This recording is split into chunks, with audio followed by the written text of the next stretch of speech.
The motorcycle seat carries everything and holds nothing.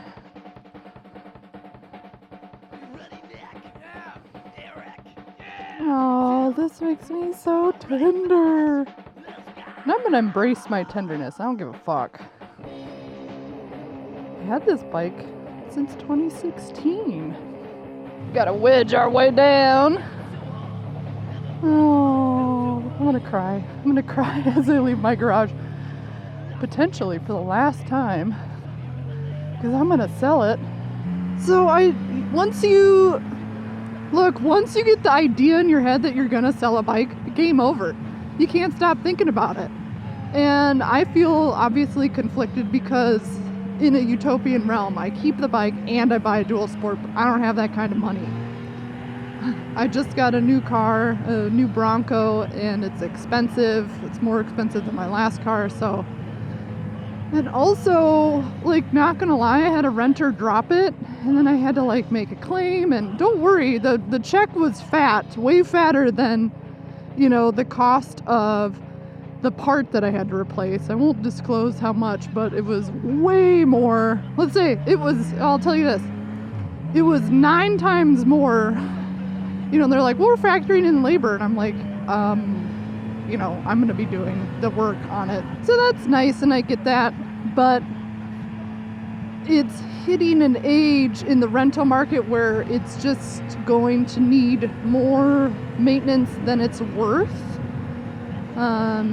It's racking up all these miles on these rentals too. I'm just like not a big fan of that.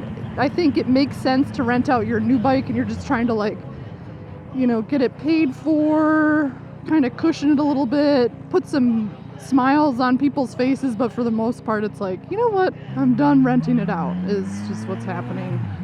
And it gets a lot of rentals, but there's different factors too, right? It's like they just came out with a 2022 XSR. I don't think you can buy it yet, but they launched it, they're doing all the press stuff with it.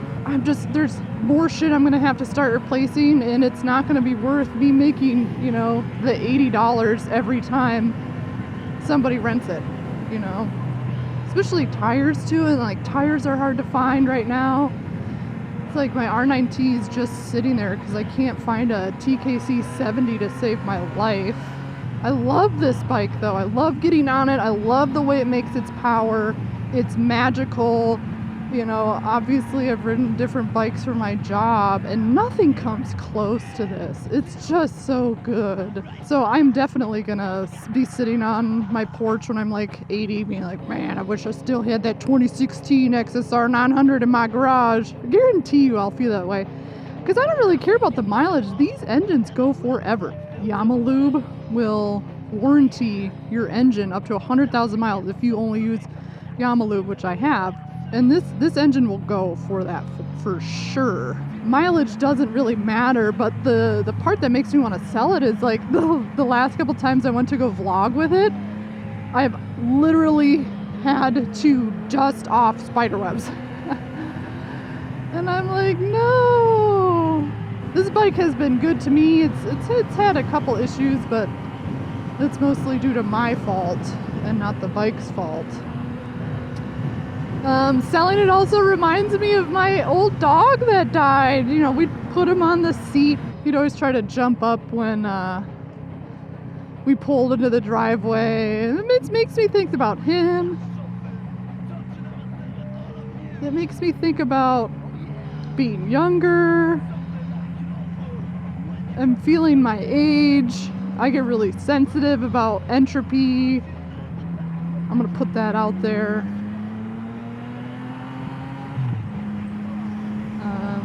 That's normal, but I would never go to the dealership to sell my bike or trade it in, but they keep harassing me on my emails, and so I reached out to them just curious as a ballpark for what I could get for this, and they told me, and I was like, damn, okay, don't know if you're just trying to get me in the door, because that could be something too. They could just they're like, here's $1 million for your bike, but they just want you to at least come in there and talk to them. But I think that they'll give me what I want for it, because obviously I'm not expecting a ton. It's got a lot of mileage for its age, which is weird because it doesn't seem like like I was saying, it doesn't seem high mileage to me, but it's kind of old news. I personally think that this iteration of the XSR is the best. I don't like then they came out with like the red pinstripes and then the gold wheel. I was like, I just don't put lipstick on a pig. It's beautiful the way it is. Keep it simple, I do like the red ones too. But the truth is, like, the R9T to me is a bike I like more. It's way more reliable. It's more of the riding that I do.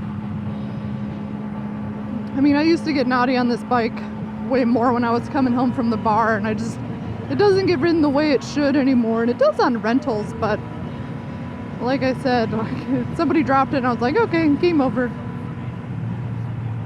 I'm all done. I will be losing a significant amount of money on this purchase, but that's just the name of the used motorcycle game. I also feel like now's a good time to sell because, I don't know, the way the economy is. I'm like, we better sell this before it tanks. Oh my gosh, I should tell a story. I remembered something just now. So this was my first modern bike. I had death traps before this, so I wasn't riding too much and they were always broken. So this was like my first reliable modern motorcycle. And I was scared of it.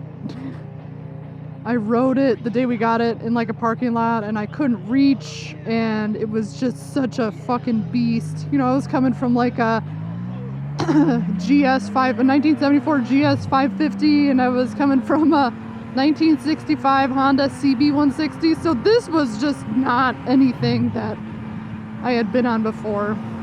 Also, those old motorcycles are so pokey, and then the wheel bearings are fucked, so you're just mostly concentrating on trying not to die. But we take it out to this old farm road where I could rip it, right? There's just no one out there, no big deal. So I'm excited, I'm gonna just like kind of practice with it, go fast with it. And on this back road of East Austin, these two giant, like Pyrenees, I think that's how you say it, I don't care if it's not, mountain dogs that were, oh my god, they were so huge. They were like as big as the bike. They were definitely owned by some meth head. They start chasing me and biting my fucking ankles, so I just like rip it on these back roads, and I'm laughing so hard because it seems so symbolic, like I'm on this big scary bike that I've never been on before, and then out of the like creepy woods of Texas come these giant, just barking dogs chasing me. I was like, this motorcycle's too much. So ultimately what ended up happening is I just wasn't really comfortable on it, and then I didn't really want to ride it because it was just so pretty and so big and so scary that I went and got a Ducati Scrambler, and then my husband took over this, and then we would ride sometimes, and then he kind of fell out of riding. He wasn't as passionate about it as me, so then after a while I traded the Scrambler for the R9T because I thought the Scrambler was too small. But it was on the highway, it wasn't like ideal for me. I wanted something with like more power, and the R9T delivered that, and I got on the highway with that, and it was great. It was like the cruiser that I wanted it to be. Then I got back on this because it had been rejected by my husband. He stopped riding it. I switched over to this, and like my whole world exploded. I was like, whoa, this is like way torquier and beefier than the Scrambler. This is way more fun. I went and did a track day when I was like 5 months pregnant with this. I had no issues. It was amazing. And then my R9T kind of got shelved for a little bit, and started riding this all the time. And then I got the Scorpion, and then that's what took over. And I don't know. Then the battery died on this because I had, just was sitting on a trickle charger for too long, and I was like, man, I want this bike to be ridden. This bike doesn't deserve to just sit and collect dust and spider webs in my garage. It's way too much of a hooligan bike. Some hooligan needs to buy it and have fun with it. And I remember seeing the Ducati that I sold back to the dealership too out and about. I'm like, that's where it belongs. Like, it's just a feeling. You can't shake it. We'll see what they say. So I might end the vlog back on it because they're not going to give me what I want for it. I have a number that I won't go under. Or I'm going to vlog back in my garage and I'm going to be crying, drinking from a bottle of mezcal. I remember the horn doesn't work. I think it's a simple fix too, but I don't have time to fuck with it. I'm sure the dealership won't give a shit either.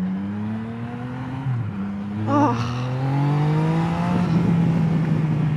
It's just so much fun, even at like these lower speeds, to just like dig into that RPM range is so much fun. It is a bike I will miss dearly. It also, I want to just tell whoever buys this, get a quick shifter on it. It so desperately needs one. It is thirsty for a quick shifter, especially after the tune and stuff. God, roads in Texas suck dick.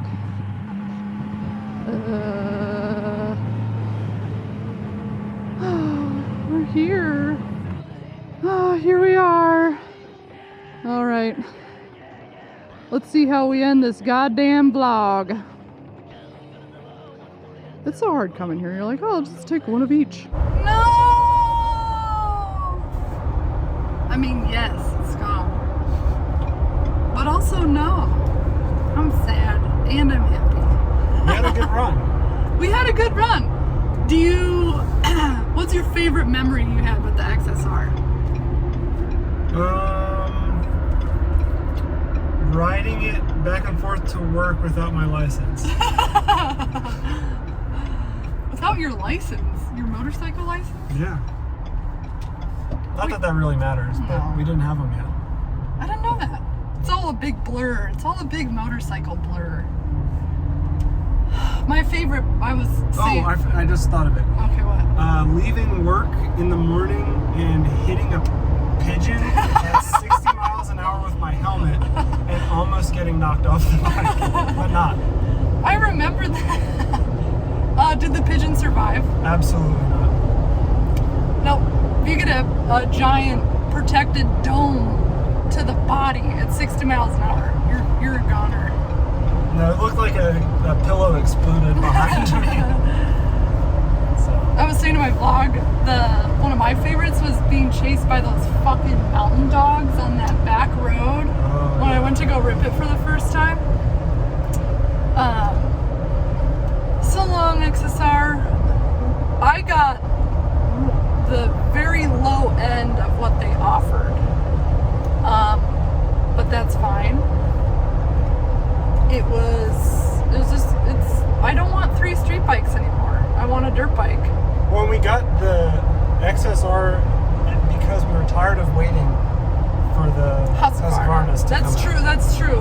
I waited 6 years for the fucking Spark Peelin' and the V Peelins to come out, and that XSR was honestly us just biding our time. We're like, this is kind of like that. I mean, yeah. Obviously we got a lot more bike than the 701, but... And the 701 will never leave my cold dead hands. The R19 might someday, but not anytime soon. So the end of an era. I'm only documenting this for posterity, for chapter keeping.